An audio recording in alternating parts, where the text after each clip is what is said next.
बिस्मिल्लाहिर्रहमानिर्रहीम जी। स्टार्ट करते हैं कैरियर्स इन बायोलॉजी की वीडियो। अब कैरियर्स का मतलब क्या है, कैरियर्स इन बायोलॉजी का क्या मतलब है? इस बात का ये मतलब है कि आप 9th 10th first year second year में जब बायोलॉजी पढ़ लेते हैं तो उसके बाद कौन सी फील्ड्स हैं और कौन से करियर पाथ्स हैं जो आप परस्यू कर सकते हैं। ठीक है, तो आपकी बुक में हमारे पास कितने पाथवे दिए गए हैं? हमारे पास 7 पाथवेज दिए गए हैं। ये number 1 MBBS। MBBS stands for bachelors in medicine and bachelors in surgery। ठीक है जी। MBBS stands for bachelors in medicine and bachelors in surgery. MBBS करने का क्या मतलब होता है? MBBS करने का ये मतलब होता है कि आप डॉक्टर बन जाते हैं। ये जो आप नॉर्मली डॉक्टर्स देखते हैं वो सब MBBS करके ही जाते हैं। ठीक है, तो डॉक्टर बनने के लिए आपको MBBS करना पड़ेगा। तो एज अ कैरियर अगर आपने डॉक्टर को चुनना है तो आपको MBBS करना पड़ेगा थ्रू फील्ड ऑफ बायोलॉजी। ठीक हो गया जी।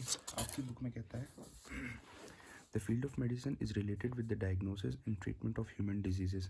हमें पता है कि जो डॉक्टर्स होते हैं वो डायग्नोज करते हैं और ट्रीट करते हैं डिजीज़ को। In surgery the defective parts of the body are repaired, replaced और रिमूव्ड। अगर किसी की कोई सर्जरी होती है तो वो सर्जरी कैसे होती है? कोई फॉर एग्जांपल अगर किसी का हाथ ज़ख्मी हो गया है या इतना डैमेज हो गया है तो उसको क्या करेंगे? उसको रिपेयर करेंगे। अगर वो रिपेयर नहीं हो सकता तो उसको रिप्लेस कर देंगे या उसको रिमूव कर देंगे। तो ये बेसिकली सर्जरी की डोमेन है। आप फिर वो कहता है कि one can choose this professions in the same course MBBS after studying biology at a higher secondary level. आप फर्स्ट ईयर सेकेंड ईयर में बायोलॉजी करते हैं और उसके बाद आप MBBS को अपनी फील्ड के तौर पे चूज़ कर सकते हैं। दूसरा करियर हमारे पास आ जाता है fisheries. Now what is fisheries? Fisheries के बारे में वो कहता है कि it is the profession related to the production of fish. तो नाम से जाहिर है कि फिशरीज़ का जो करियर है it will be related to the production of fish. ठीक है ना। Fisheries managers work in fish hatcheries and study fish habitats. What is fish habitat? Habitat कहते हैं रहने की जगह। ठीक है, तो फिश हैबिटेट, फिश रहती कहाँ पर है। ठीक है ना। आप यहाँ पर एक बात नोट कर रहे होंगे कि इन्होंने फ़िश के साथ एस नहीं लगाया because fish is already a plural noun. तो आपने कभी भी फिशेज़ नहीं कहना, वो गलत हो जाएगा। ठीक है, आपने हमेशा फ़िश कहना है, चाहे आप सिंगुलर को कह रहे हैं या प्लूरल को कह रहे हैं।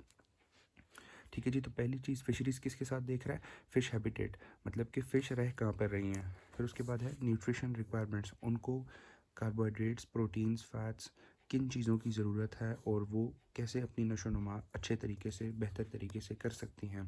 जेनेटिक्स, फिर हम पढ़ते हैं जेनेटिक्स के बारे में। फ़िश के जेनेटिक्स, हमें कौन से ट्रेड्स हैं जो हम देखेंगे कि ट्रांसफ़र हो रहे हैं from parent fish to offspring fish. फिर हम बात करते हैं डिजीज़ की, तो फ़िश में डिजीज़ कौन सी हैं। ठीक है, और इसका मकसद क्या होता है? टू रेज़ फ़िश प्रोडक्शन, ताकि हम ज़्यादा से ज़्यादा फ़िश की प्रोडक्शन को ज़्यादा कर सकें और अपनी खुराक के तौर पे उसको यूज़ कर सकें।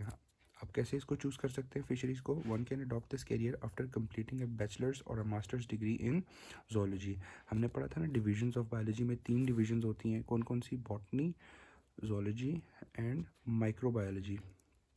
तो आप जोलॉजी को जब चूज़ करते हैं, बिकॉज जोलॉजी हमने कहा था कि it is the study of animals. ठीक है ना। तो जब आप ज़ूलॉजी को चूज़ करेंगे तो आप उसमें एक बैचलर्स या मास्टर्स की डिग्री कर सकते हैं। किसमें? शाबाश, फिशरीज़ में। ठीक है जी। उसके बाद हम बात करते हैं एग्रीकल्चर की। तो एग्रीकल्चर हमारे कंट्री में बहुत ज़्यादा कॉमन है। एग्रीकल्चर में आपने क्या करना होता है? आपको एक डिग्री लेनी पड़ती है BS एग्रीकल्चर के नाम से। ठीक है, और आप डील करते हो क्रॉप्स एंड लाइफ स्टॉक के साथ। No, what is crops? Crops क्या होती हैं? जो हम ज़मीन में काश्तकारी करते हैं और जो हम फसलें उगाते हैं उसको हम कहते हैं क्रॉप्स। और लाइफ स्टॉक क्या होता है? याद रखना, लाइफ स्टॉक के बारे में आपने एक लफ्ज़ याद रखना है और वो है डोमेस्टिक एनिमल्स। ठीक है जी, डोमेस्टिक एनिमल्स का लफ्ज़ आपने याद रखना है। In Pakistan there are agriculture universities where one can do professional courses in agriculture. वो कहता है कि पाकिस्तान में एग्रीकल्चर यूनिवर्सिटीज़ बहुत ज़्यादा हैं जहाँ पर आप प्रोफेशनल कोर्सेज एग्रीकल्चर में कर सकते हैं after higher secondary education. Higher secondary education मतलब first year second year. Agricultures work in agriculture department veterinary and pharmaceutical industries, food industries, farming and agriculture, banks. फिर वो कह रहा है कि आप एग्रीकल्चर BS एग्रीकल्चर करने के बाद आप क्या क्या कर सकते हैं, तो आप एग्रीकल्चर डिपार्टमेंट में जा सकते हैं, आप वेटनरी और फार्मास्यूटिकल इंडस्ट्रीज़ में जा सकते हैं। ये वेटनरी क्या होता है मैं आपको नेक्स्ट प्रोफेशन के साथ बताऊँगा। फार्मास्यूटिकल इंडस्ट्रीज़ में आप जा सकते हैं, दवाइयाँ बनाने वाली, फूड इंडस्ट्रीज़ जो कि खाने के साथ रिलेटेड है, जैसे फूड इंस्पेक्टर वगैरह हो गया, फार्मिंग ये भी मैं आपको आगे बताऊँगा, एंड एग्रीकल्चर, बैंक्स। और आप इन्हीं चीज़ों में कि for example different agriculture banks होते हैं, वहाँ पर आप अप्लाई कर सकते हैं एज अ जॉब। ठीक है जी। उसके बाद हम बात करते हैं, ये बहुत हाई यील्ड है, ये बड़ी इंपॉर्टेंट बात है, ये मैं आपको एक पेपर पे एक्सप्लेन करता हूँ। अच्छा जी, ये आपने याद रखना है, ये स्क्वायर ब्रैकेट बहुत इंपॉर्टेंट है। This is about the discovery of penicillin. अब पेनिसिलिन क्या चीज़ है? पेनिसिलिन आपके पास है, सबसे पहली हेडिंग आपने इसमें ये याद रखनी है कि व्हाट इज़ पेनिसिलिन। इस पर शॉर्ट क्वेश्चन आ सकता है कि पेनिसिलिन क्या चीज़ है और इसकी डिस्कवरी कैसे हुई थी और इसको किसके लिए यूज़ किया जाता है। तो सबसे पहले आपने हेडिंग याद रखनी है टाइप ऑफ ड्रग। ठीक है जी। तो टाइप ऑफ ड्रग में ये मतलब है कि ये किस किस्म की है, किस नौइयत की ड्रग है। तो याद रखना ये एक एंटीबायोटिक है। ABX का क्या मतलब? एंटीबायोटिक। जब हम बीमार होते हैं तो हमें अगर कोई इन्फेक्शन हो जाए, कोई इन्फ्लेमेशन हो जाए, तो उसके लिए हमें एक ख़ास किस्म की दवाई लेनी पड़ती है, उसको हम बोलते हैं एंटीबायोटिक। ठीक है जी। तो penicillin is a type of antibiotic. फिर हम बात करते हैं कि पेनिसिलिन कैसे बनाई गई थी। तो it is the first made drug accidentally found, accidentally produced. ठीक है ना जी। तो ये अलेक्जेंडर फ्लेमिंग ने बनाई थी और इसने बेसिकली एक्सीडेंटली उससे पेनिसिलिन की प्रोडक्शन हो गई थी। जी हाँ, ये बड़ी इंटरेस्टिंग बात है। वो पेनिसिलिन बना नहीं रहा था, वो बेसिकली कोई और एक्सपेरिमेंट कर रहा था, लेकिन उससे एक एंटीबायोटिक बन गई जिसको हम क्या कहते हैं जी? पेनिसिलिन। ठीक है जी। और ये बड़ी इंपॉर्टेंट एंटीबायोटिक है, मेडिसिन में इसका बड़ा स्कोप है। ठीक है जी। और कब बनाई गई थी? 1928। ये डेट बड़ी इंपॉर्टेंट है MCQs के लिहाज से। फिर उसके बाद हम इसको यूज़ कहाँ करते हैं? तो हम इसको यूज़ करते हैं जी मेनिंजाइटिस, निमोनिया, गोनोरिया। ये 3 इन्फेक्शंस के नाम आपने याद रखने हैं, ये इंपॉर्टेंट है। मेनिंजाइटिस मतलब आपके ब्रेन के बाहर जो कवरिंग होती है उसको मेनिंजीज कहते हैं। जब उसमें इन्फेक्शन होता है, उसमें इन्फ्लेमेशन होती है, तो उसको रिपेयर करने के लिए, उसको ठीक करने के लिए हम क्या यूज़ करते हैं जी? पेनिसिलिन। इसी तरह नमूनिया बड़ा कॉमन है पाकिस्तान में, आपने सुना भी होगा कि किसी बच्चे को नमूनिया हो गया। तो नमूनिया बेसिकली छाती का इन्फेक्शन होता है, लंग्स का इन्फेक्शन होता है, उसको नमूनिया कहते हैं। और गोनोरिया ये एक STD है, सेक्शुअली ट्रांसमिटेड डिजीज़ है, और इसके लिए भी हम क्या ट्रीटमेंट यूज़ करते हैं? शाबाश, पेनिसिलिन। ठीक हो गया जी। उसके बाद हम कहते हैं कि इसकी हिस्ट्री क्या है। तो फर्स्ट पेशेंट जो पेनिसिलिन से ट्रीट किया गया था वो किया गया था 1942 में, और इसके नतीजे में डेथ्स जो थी, जो कि इन इन्फेक्शन से होती थी, किस किस से? मेनिंजाइटिस, निमोनिया और गोनोरिया से जो डेथ्स होती थी वो क्या हो गई थी जी? डिक्रीज़ हो गई थी। अब हम इसको यहाँ से रीड करते हैं कि कोई चीज़ हमने मिस तो नहीं कर दी। Penicillin an accidental breakthrough in the world of medicine. Breakthrough मतलब स्टार्ट। ठीक है जी। एन एक्सीडेंटल कोई discovery, an accidental breakthrough in the world of medicine. Penicillin is the first naturally occurring and most extensively used antibiotic. It was discovered in 1928. ठीक है जी, पढ़ ली हमने ये बात। It has enabled the physicians कहते हैं doctors को, to treat severe infections such as meningitis, pneumonia and gonorrhea. The first patient was successfully treated in United States in 1942. ठीक हो गई जी, ये बात भी हमने देख ली। Penicillin helped in reducing the number of deaths. ठीक हो गया जी। ये आपने एक साइड नोट याद रखना है। ठीक है, अभी तक हमने 3 करियर्स कर लिए, मेडिसिन एंड सर्जरी जिसको हम MBBS कहते हैं, दूसरे नंबर पे हमने फिशरीज़ कर लिया, तीसरे नंबर पे हमने एग्रीकल्चर कर लिया। अच्छा जी, हम बात करते हैं चौथे करियर की जो कि है एनिमल साइंस। ठीक है जी। अब एनिमल साइंस का ये मतलब है कि हम प्योरली डील कर रहे हैं एनिमल्स के साथ। ठीक है जी। यहाँ पर एनिमल्स एक्सक्लूडेड है। ठीक है, एनिमल्स सॉरी ह्यूमंस एक्सक्लूडेड है, बिकॉज ह्यूमंस की जो डिजीज़ेस थी वो हमने पढ़ ली थी किस में? MBBS में। ठीक है जी। लेकिन अगर आपने स्पेसिफिकली स्टडी करना है एनिमल्स को, let's say cause, goats, horses, ठीक है जी, जो भी एनिमल्स होते हैं हमारे पास, चौपाए हो गए या जो भी हो गए, ठीक है जी, हैंड्स वगैरह हो गई, ठीक है, इन सब को आपने स्टडी करना है, इनकी डिजीज़ के बारे में स्टडी करना है, उनको क्योर कैसे किया जाता है और उनकी मेडिसिन क्या होती है, इवन उनकी सर्जरी कैसे होती है। तो वो आप पढ़ते हैं किस में जी? वो हम पढ़ते हैं एनिमल साइंस में। एनिमल साइंस के लिए जो आमतौर पे वर्ड यूज़ होता है उसको हम बोलते हैं वेटनरी साइंस, और जो एनिमल्स का डॉक्टर होता है उसको हम बोलते हैं वेट। ठीक है जी, ये बात हमने बहुत कॉमनली सुनी हुई है। अब हम इसको रीड करते हैं। एनिमल साइंस और एनिमल हस्बेंड्री, ठीक है, ये इसके लिए एक और लफ्ज़ यूज़ हो रहा है, animal husbandry deals with the breeding and grazing of life stock domestic animals. ठीक हो गया जी। हमने बात की थी कि ये ब्रीडिंग और raising of the life stock के साथ डील करता है। लाइफ स्टॉक यानी कि डोमेस्टिक एनिमल्स, यहाँ पर दोबारा रिपीट भी हो गया। The professional courses taught in many universities and colleges after higher secondary education in biology. तो ये सब काम आप कब कर सकते हैं, जब आप बायोलॉजी के स्टूडेंट्स हों। Graduates from these courses work in veterinary hospitals, hospitals में काम कर सकते हैं। फार्मास्यूटिकल इंडस्ट्रीज, वेटनरी हॉस्पिटल्स कौन से होंगे जी, जानवरों के अस्पताल, ठीक है जी, जानवरों के अस्पताल। फार्मास्यूटिकल इंडस्ट्री, फार्मास्यूटिकल मैंने आपसे बोला था, ये हमारे पास ब्रांच थी बायोलॉजी की, यहाँ पर हमने पढ़ा था फार्माकोलॉजी, ठीक है जी, which will the study of drugs. तो जब हम ड्रग्स की स्टडी के साथ इसको रिलेट करते हैं तो हम कहते हैं कि फार्मास्यूटिकल इंडस्ट्री यानी जानवरों के लिए जो दवाइयाँ यूज़ होती हैं, ठीक है जी।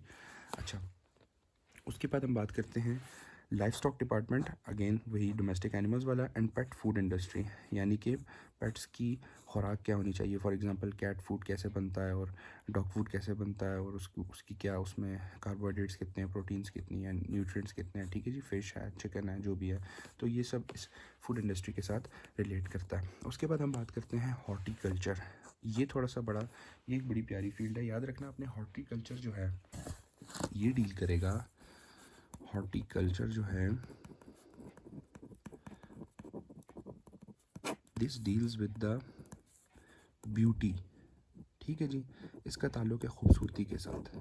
अब खूबसूरती के साथ इसका ताल्लुक़ कैसे है, आपने देखा होगा कि जब हम जाते हैं मरी, नारान, नथिया गली और इन साइड्स पे, तो वहाँ हम देखते हैं कि साइड्स पे जो है वो बड़े खूबसूरत जो पौधे होते हैं और जो दरख्त होते हैं उनको लगाया जाता है, और बड़ा उनको जो है ना वो संवारा जाता है और बड़ा खूबसूरत तरीके से उनको लगाया जाता है। तो वो काम कौन कर रहे हैं, बेसिकली हॉर्टिकल्चरिस्ट्स, ठीक है ना जी। यहाँ पर हमने लिखा हुआ भी है कि the art of gardening, garden क्या होता है, खूबसूरत होता है, उसमें मुख्तलिफ फूल होते हैं, उसमें मुख्तलिफ फल होते हैं और ये सारा कुछ होता है, ठीक है जी। तो खूबसूरती के साथ इसका ताल्लुक है। After higher secondary education you can opt for professional course in horticulture, horticulturists can open business and find jobs in fruits and vegetable production, ठीक है ना जी। बात वही होगी, फ्रूट्स और वेजिटेबल की आप प्रोडक्शन करते हैं, ये इंपॉर्टेंट है। लैंडस्केप डिज़ाइन, लैंडस्केप डिज़ाइन का क्या मतलब होता है, आप फॉर एग्जांपल एक सीनरी देखते हैं, उसमें आपको दरख्त भी मिलता है, उसमें आपको घास भी मिलती है, उसमें आपको फ्रूट्स भी मिलते हैं, उसमें आपको पौधे भी मिलते हैं। तो ये सारा कुछ आप बेसिकली पढ़ रहे होते हैं किसमें, हॉर्टिकल्चर, जब आप हॉर्टिकल्चरिस्ट होते हैं। नर्सरीज़ में आप काम कर सकते हैं। कौन सी नर्सरीज़, ये वो नर्सरीज़ हैं जो आप देखते हैं जहाँ पर हमारे पास क्या होते हैं, डिफरेंट पौधे और बूटे वगैरह होते हैं, गमले वगैरह होते हैं, ठीक है जी। गार्डन्स, बागात and pest management, pest management क्या होती है, जो कि बेसिकली वो वाले जो हमारे पास ऑर्गेनिजम्स होते हैं स्पेसिफिक, जो कि डैमेज करते हैं किसको, प्लांट्स को, तो उनकी मैनेजमेंट के बारे में हम स्टडी करते हैं। ज़ाहिर है प्लांट्स खूबसूरत तभी हो पाएंगे जब उनमें कोई डिजीज़ ना हो। उन डिजीज़ को बचाने के लिए हमें किसको मैनेज करना पड़ेगा जी, पेस्ट को मैनेजमेंट करना पड़ेगा, ठीक है। उसके बाद हम बात करते हैं फॉरेस्ट्री की। फॉरेस्ट्री नाम से जाहिर है कि it is related with forests and growing forests, managing forests and growing forest, यानी कि जंगलात को कैसे मैनेज किया जाए और उनको कैसे ग्रो किया जाए मज़ीद, ठीक है। टू प्रोवाइड टिम्बर, टिम्बर कहते हैं एक लकड़ी की खास किस्म होती है, ठीक है, दरख्त से आती है, ठीक है। And for wild life habitat, wild life habitat, habitat का मैंने आपको क्या मतलब बताया था, रहने की जगह। वाइल्ड लाइफ यानी कि हैवानात, जैसे कि शेर, जैसे कि बेयर्स और ये सब कुछ, ठीक है जी।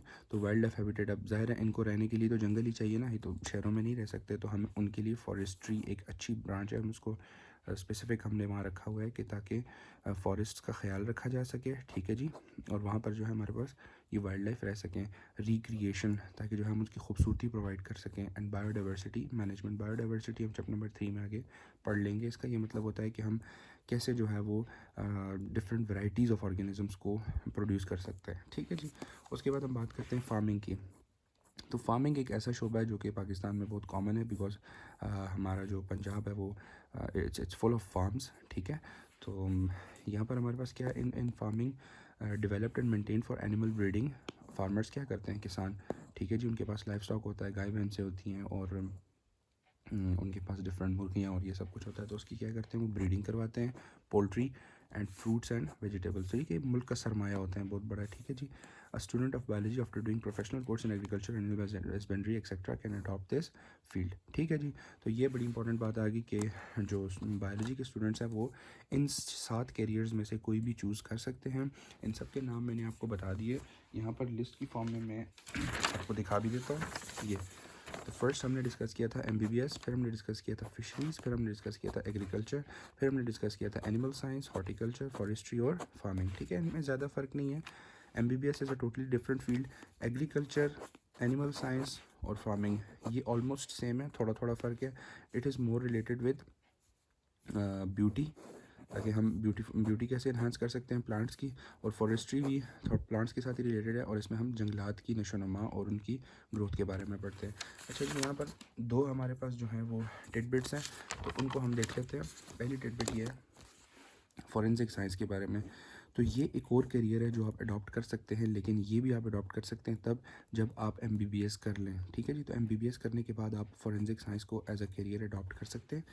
फॉरेंसिक साइंस क्या होती है, इसकी बेहतरीन मिसाल है हम CID देखते हैं, और CID में जो है वो पुलिस डिपार्टमेंट होता है, ठीक है जी। पुलिस डिपार्टमेंट क्या करता है, फिंगरप्रिंट्स के ज़रिए जो है वो डिटेक्ट कर लेता है कि मुजरिम कौन है और यहाँ पर क्या हुआ था, ठीक है जी। तो डिटेक्ट क्रिमिनल्स, ठीक है। What is fingerprint? Fingerprint is something that you have on your finger tips, ठीक है ना जी। यहाँ पर फिंगर पल्प की फॉर्म में होता है, और ये सबका डिफरेंट होता है, और सबका डिफरेंट होने की वजह से हमें ख़ास बंदे को आइडेंटिफाई करने में मदद मिल जाती है। तो ये क्या कहता है, forensic biologist work with police departments and other law enforcement agencies using scientific methods. Scientific methods को जैसे DNA टाइपिंग और ये सब कुछ करके, PCR वगैरह करके, discover the process of evidence that can be use to detect criminals. उसके बाद वो कहता है हेल्थ केयर। हेल्थ केयर में क्या क्या लिखता है वो, biologist may develop public health campaigns to defeat illnesses such as tuberculosis. Biologist क्या करते हैं, डिफरेंट कैंपेन्स करते हैं, ठीक है ना जी। मेडिकल कॉलेजेस में और डिफरेंट इंस्टीट्यूशंस में कैंपेन्स होती हैं, और उन कैंपेन्स में क्या किया जाता है जी, ये जो बीमारियां हैं कौन कौन सी, ट्यूबरकुलोसिस, कैंसर और हार्ट डिजीज़, इनके ख़िलाफ़ कैंपेन्स की जाती हैं ताकि इनको कैसे ज़्यादा से ज़्यादा कंट्रोल किया जा सके। Others work to prevent the spread of rare and deadly disease. Rare कौन सी होती है, जो बहुत कॉमन नहीं होती, ठीक है जी, जो बहुत बहुत बहुत कम होती है किसी भी माशरे में, और डेडली डिजीज़ जिसकी वजह से मौत वाक़ हो जाए, सच एज़ डेंगू फीवर। तो इन सब को प्रिवेंट करना भी बायोलॉजिस्ट्स का काम है, ठीक है जी। वीडियो अच्छी लगी हो तो सब्सक्राइब करें।